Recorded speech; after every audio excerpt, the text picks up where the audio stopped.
Praise the lord. ఎలా ఉన్నారు? రేపు ఆదివారము దేవుణ్ణి ఆరాధించడం కొరకై సిద్ధపడుతూ ఉంటాం కదండీ! అందరి ఇంట్లో గూడా సీలింగ్ ఫ్యాన్ ఉంటది గదండీ! ఆ సీలింగ్ ఫ్యాన్ ఒక రూమ్‌లోనే ఉంటది. అది తిరుగుతూనే ఉంటది. పని చేస్తూనే ఉంటది.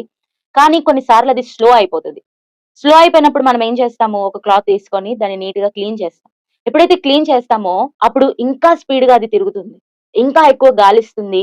ఆ గాలి ఇంకా ఎక్కువ సాటిస్ఫాక్షన్ ఇస్తది మనకి. అలాగే మనము కూడా ఆత్మలో ఎదుగుతూనే ఉంటాము. వర్ధిల్లుతూనే ఉంటాము.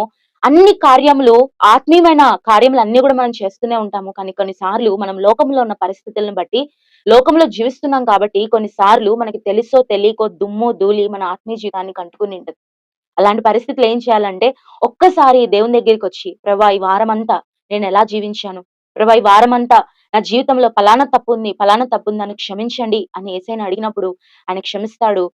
క్షమించబడి, శుద్ధీకరించబడి, నీ పాపములు మరొకసారి దేవుని దగ్గర ఒప్పుకొని, ఆయన నిర్దోషమైన రక్తంతోని ప్రతి పాపమును మరొకసారి కడుక్కొని, రేపటి దినము ఆదివారం రోజు యేసయ్యను ఆరాధిస్తే, ఆ ఆరాధన యేసయ్యకు సంతృప్తినిస్తది. ఆ ఆరాధన ద్వారా యేసయ్య సంతోషిస్తాడు.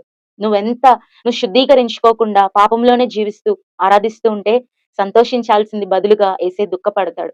కాబట్టి ఈరోజు ఎక్కడైనా ఈ వారంలో కొన్నిసార్లు తప్పిపోతాం. ఆ సీలింగ్ ఫ్యాన్ భద్రంగా ఒక రూమ్ లోనే ఉంటది. కానీ ఎక్కడినుంచో డస్ట్ వచ్చేసి దాని మీద అంతా స్ప్రెడ్ అయిపోయి ఉంటది.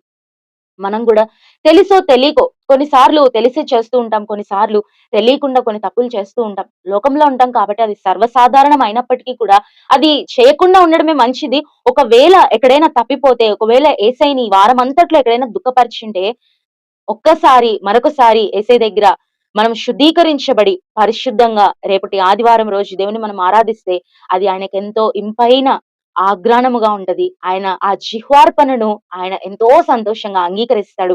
నీ ఆరాధన కొరకు ఆయన వేచి చూస్తూ ఉంటాడు. కాబట్టి ఈ రీతిగా మనం శుద్ధీకరించబడి, పరిశుద్ధపరచబడి, రేపు దేవుని ఆత్మతో, సత్యముతో, యోగ్యముగా, ఆయనకిష్టముగా మనం దేవుణ్ణి ఆరాధన చేద్దాం. Praise the lord.